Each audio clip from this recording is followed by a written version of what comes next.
All right, how you guys doing? Ooh, let me check this. All right, so what's up? I just got back from watching the episode 2, season 4 of Slime. And oh my god, that was funny. That was a good one. That was a good one. That's a good one. It was funny. We had the start of Masayuki. Yeah, Masayuki on his luck fest. Like they're in the dungeon and they're clearing levels and he's like accidentally just killing stuff. You know, as a hero, that's how it works. He's got the plot armor, and it is what it is.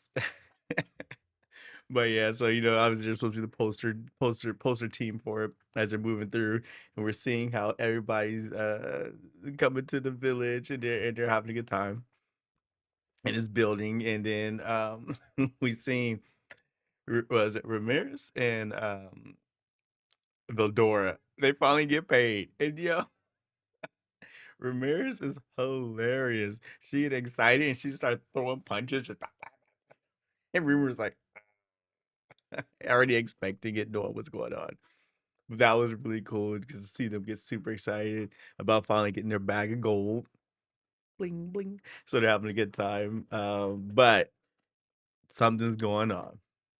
And and they gotta solve that problem. But before that happens, Rimuru heads down to he gets his own little dungeon area so he can do his training and not training, his studying, because he has to make those bodies for the group of demons that we know that are coming. And it is really cool to see that he's getting that going. I can't wait till they come. I don't want to say the name of them. I don't want to say anything. We just know there's a bunch of demons coming, and he's down there taking care of business and just getting stuff prepared.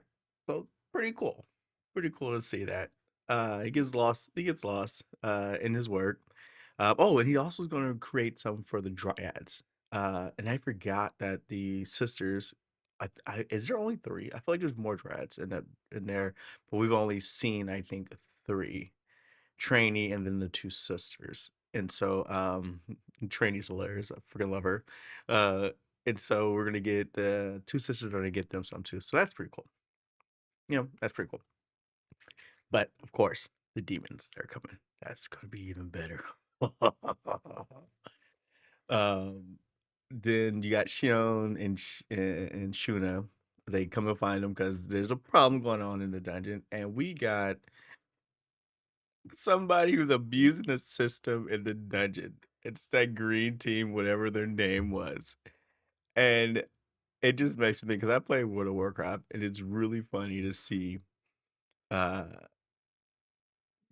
I guess you can say like race to world first, and the strategies they implement into certain things. But obviously, it wouldn't be something like that. This is I don't know. Maybe they would use something like this. Who knows? But they use a save point mechanic trick to where they have 10 people in one party because the max can have go up to a level, a boss room, one time save point, teleport back. Then they dissolve their group and create 10 more groups within their guild or whatever they have. And then they teleport there. So they go from having 10 people in one group to 100 people in 10 groups total. And it's like, what the or, 10 people in 10 groups, so 100 people total. And it's like, yo, they're really doing it. So they're beating the boss by attrition and just having like the numbers. It's a stamina battle. Oh my gosh. But they're doing it and they're moving up slowly. And so they gotta figure out a way to stop them. But because technically they're not breaking the rules, they're just using a slide mechanic to do it. Whatever. Gamers, we find our little loopholes.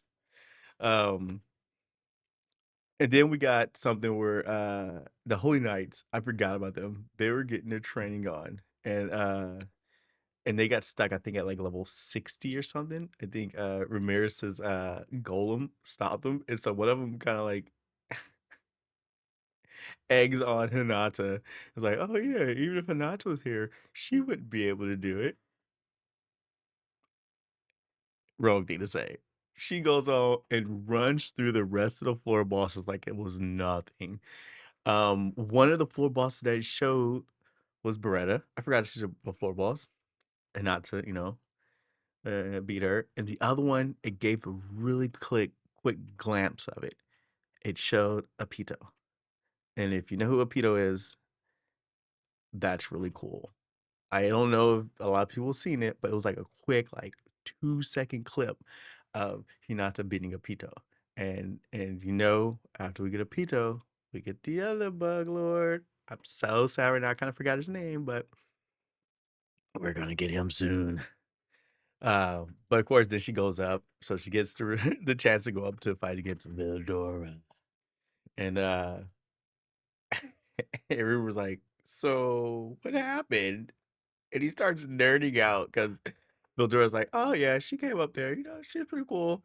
I give her praise for hurting me a little bit." And he's like, "Her skills are solid and this and that." But he's Vildora. He's like, "Come on now, come on. I'm one of the true dragons.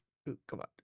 But and Rimuru took a shot at him. He's like, "Well, you lost before, so I figured you lose again." He's like, "I'm grown up." But that was cool. But no, she ultimately ended up losing to him. Um, but as Rimuru was saying, he wished he could have saw it. I would have loved to see that fight. That would have been dope to see. Other thing to strengthen it up. Oh yeah, Rimuru decides to turn Element into a floor boss while the other ones are regenerating. I think because I think he's gonna take the place of the Golem one because I think the Golem was either 60 or 70. Ramirez's Golem, so he's gonna go and take the place of that, and now become a floor boss. We found out that there was a loophole to being able to use holy for monsters and stuff for being able to use holy magic, and apparently Shuna was able to figure that out, like just naturally, unconsciously, or whatever, which is pretty cool. So he kind of explains it. Um, it's something about recognizing, believing in Rimuru or believing in someone or believing in something like that. But he ends up finding a loophole again with creating a spell to allow it to happen. And we found out that Element couldn't use it no more because he broke the contract that he had with oh, I'm so bad I forgot her name, but with Luminous. So Luminous Valentine. So he broke the contract with her, so that's why he wasn't able to use that holy magic anymore, which is cool. But um, so they do that.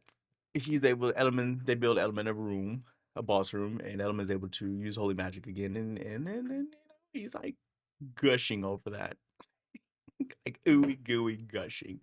But that was pretty cool. And then they gotta still solve the problem with the other floor bosses that are not regenerating yet. I think it's the dragons that Milan brought, and uh, it sounded like they need to grow still, like they might be small or something. I'm not sure, but they didn't really say too much about it. I don't really know too much about that. Um, but so what they do is Rimuru uh, gets Ramirez and Vidora, and then Milan busts in, and she's dragging is it Ranga and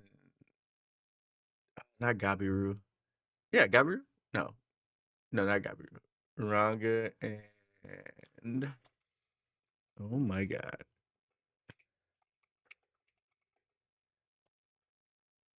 Gapta. Ranga and Gapta.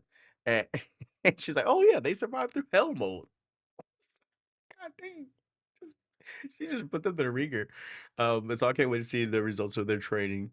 And of course River was like, "Gapta, yo, we got the elf lounge up on the top floor. We'll be able to go there." He's like, "Yeah." And then freaking Beetle's like, "Oh, you got that much energy? Let's go for another round." He fucking breaks. He dips out, gone. But in order to fill those spots, those couple spots for the dungeon bosses that are missing, Rimuru comes up with the idea of putting their souls into uh stuff that they imagine they want to be. Rimuru, to my surprise, it was more of like a flame. So you think about a monster and it creates it, and he created a flame, Bildor created a skeleton, which is wild because it's like the complete opposite of him. Like Bildor is a dragon, he creates a skeleton because he thinks they're cool. And then Milam, pretty expected. She reminds me of like Toph, like a little person want to be a big bad buff person, so she creates a big giant suit of armor. It might explain why she loves Golem so much too. Uh, and then of course Milam creates a little red slime. It was just the cutest thing because she's like all holding on to it, like really slime. Because she loves Rebrew so much. It's her bestie for Resty. Um, and then they it shows them they're able to control it, which is really cool. And then they're all just super happy, jumping around, doing stuff like that. And so they are going to be the ones to take control of the floor bosses now for until the little dragons grow up and are able to come back. I did not know when I first watched the episode that there was an end scene. And this end scene shows the outcome of them taking over the oh no, they were on like level 4-3 or something like that. But controlling their avatars and going and fighting adventures.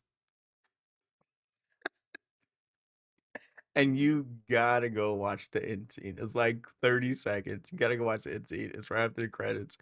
I don't want to say what happens, but you'll laugh. But yeah, that's my recap on episode 2, season 4 of That Time I Got Reincarnated as a Slime. And then we'll get some more going. Just let me know anything you guys else would like me to dive in deeper on when it comes to these recaps and whatnot. Just let me know in the messages if you'd like me to spend less time uh talking about certain things and more time talking about more impact things. I don't know, whatever. But whatever. Peace out. See y'all. See y'all next time.